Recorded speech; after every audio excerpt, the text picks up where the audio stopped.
Hello everybody. Just responding today to an email that was sent in by ZS, and he says, I wanted to ask you a question on semen retention and was wondering whether you could explain more on the topic of how retention expands your magnetism and how it can cause bad luck when you relapse. As I've experienced this myself, I'm wondering whether 25 years old is a little too late to regain lost vitality. So first of all, it's absolutely never too late to regain lost vitality. The only time that would be considered too late is when you're dead, because then you've lost it all. Up until that point, however much you have, you're able to save, and however much you can potentially accumulate, you can also accumulate that. In my previous video on Jing, Qi and Shen, I go into a bit more detail about that process of how you can turn your reproductive energies into Qi and how this Qi then transforms into spiritual energy. So whatever stage of life you're at, you can always maintain or regain lost vitality. The younger you are and the more vital you are, the more you can grow that energy. And the older you are or the more sickly you are, the more you want to retain whatever vitality that you do have to enhance your life and your health and your magnetism.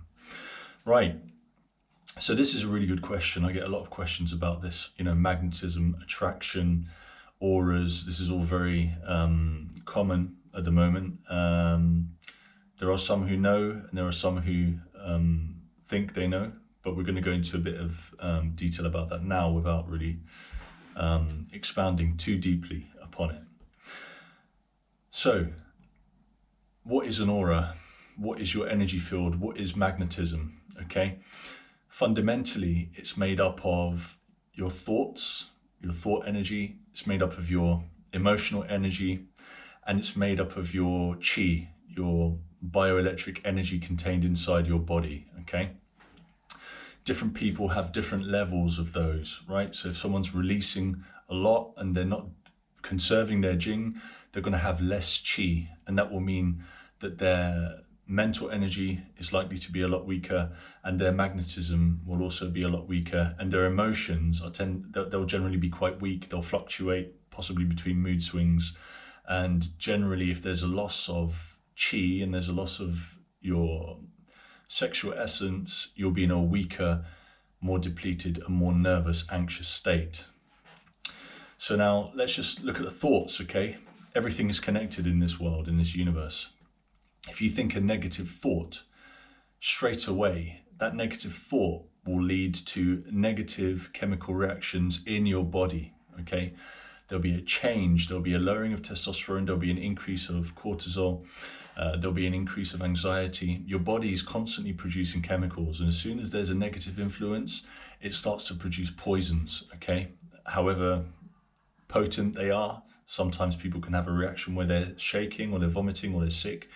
You can have an emotional response to an event that can make you collapse and pass out. It's almost like your soul's leaving your body, okay?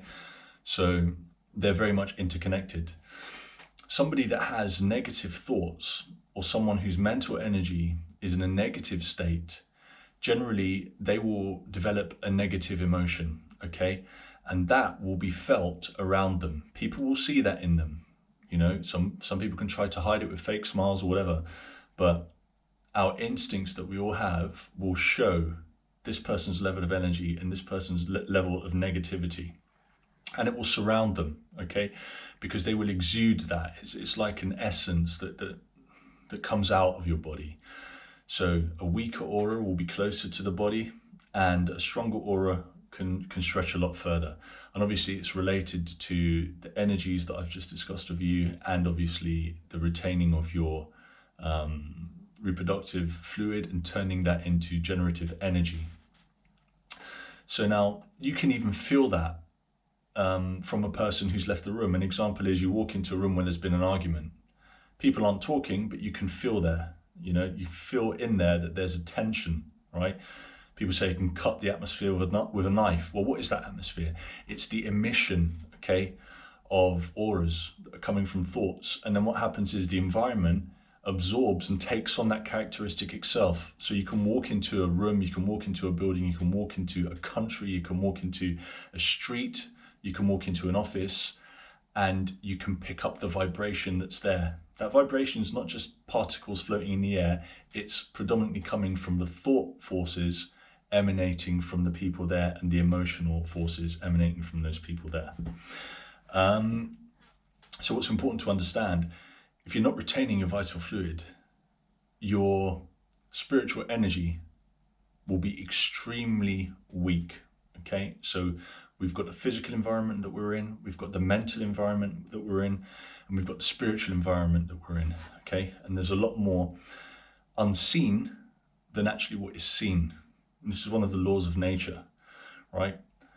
You know, if you want to talk about force, if you look at an axe hitting a tree, if you look at a hammer smashing an egg, that looks like force, right? But the greatest force is atomic force, nuclear force, dealing with atoms. You split the atom, you know, we all know the result of splitting the atom, okay? You're talking about nuclear power, nuclear warfare, and these things are generally unseen.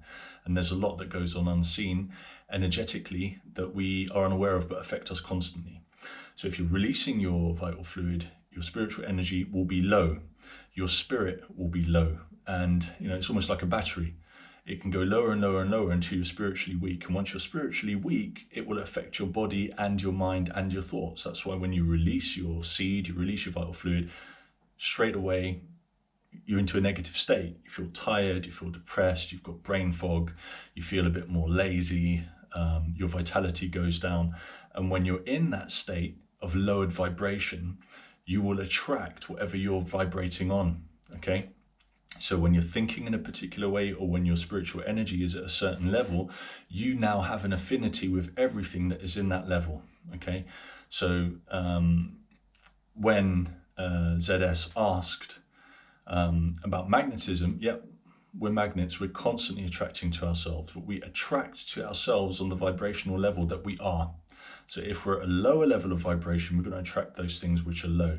If we're in an angry level of vibration, if the emotion is anger, we're going to attract things on that level, okay? So it's very important to be aware of what you are. So his question was, does it attract bad luck? Okay, fine. So luck is an idea. I personally don't believe that there is such a thing as luck, because luck would appear to be out of our control. I believe that there is attraction, and I believe that there's vibration, and those two things are highly connected and related. And if you're losing your vitality, if you're lowering your vibration, what do you think you're going to attract? If you've got someone on a high level of vibration, a high level of spiritual and mental and physical energy, they're going to live on that level and attract things on that level. But just an example, the brain fog, the anxiety, the stress, the depression, if you're in a depressed state, which is a lowered state of vital energy, you're flat. You're not attracting anything, you know. I'm going to put some videos out on attracting females as well, or, you know. If you've got no juice in you, you're not going to attract anything. It's like an apple, right? You can smell it from a distance. You can smell an apple tree, an apple orchard from a distance, and it smells sweet, it's beautiful. You bite into it, it's a juicy, fresh apple, okay? But if you've got that same apple, but it's lost its vitality, and it's got no smell to it, and you bite it and there's no taste, no one's going to be interested in that. So you're constantly attracting, you're constantly projecting. The more positivity that you have and the more energy you have, the more you can project. And then you're causing things, you're causal in your environment. You are changing and controlling what's around you. But when you're in a negative state, I mean, physically and mentally, you may want to retract, you may want to retreat, you may want to sleep, for example. You may not want to talk to anyone.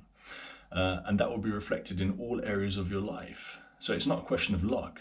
If you're working hard and you've got energy and you're connecting with people and you're doing what you intend to do, whether it's working out or studying or working on your business, that takes effort and energy, okay?